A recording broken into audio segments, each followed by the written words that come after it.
The Father reached his hand into the heavens and pulled down 7 stars, and one by one he set them on the brow of Hugo of the hill to make a glowing crown. The maid brought him forth a girl as supple as willow, with eyes like deep pools, and Hugo declared that he would have her for his bride.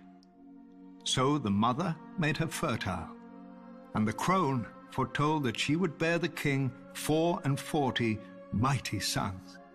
The warrior gave strength to their arms, whilst the smith wrought for each a suit of iron plates. But sadly, the gods no longer walk the earth among us, and you can see what a mess we've made of their creation since. Yet we have hope. The gods didn't abandon us in silence, but gave us their holy words to guide us, collected in the oldest and holiest text of the faith of the 7, the 7-pointed star.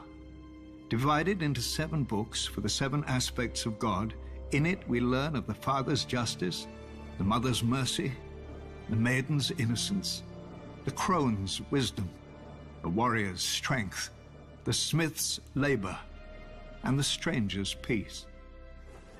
It is a long book. Many never read it in its entirety, even if they could.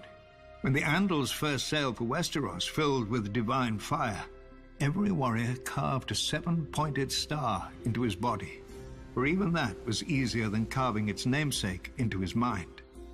Though one could perhaps argue that it wasn't the warriors, but the septons and septors, armed with the holy text of the 7-pointed star, who truly conquered Westeros. The first men had no letters, but the runes they would scratch onto rocks. No gods, but the faces they would carve into trees. But then came our holy men and women among them, bearing the very words of the gods under their arms.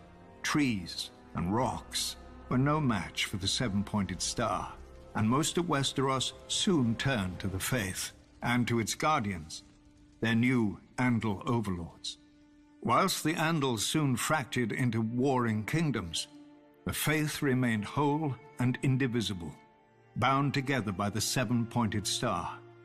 When those kingdoms fell to Aegon and his dragons thousands of years later, the faith remained subject only to the 7 above and the 7-pointed star below. Or so it was supposed to be.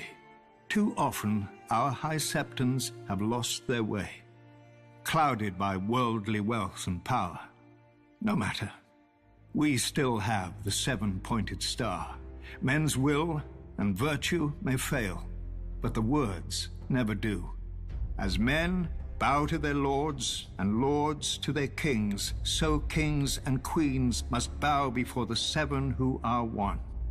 The knees of the powerful work the same as the knees of the weak, and were given to all for the same purpose, to bend before the gods, or break in the bending.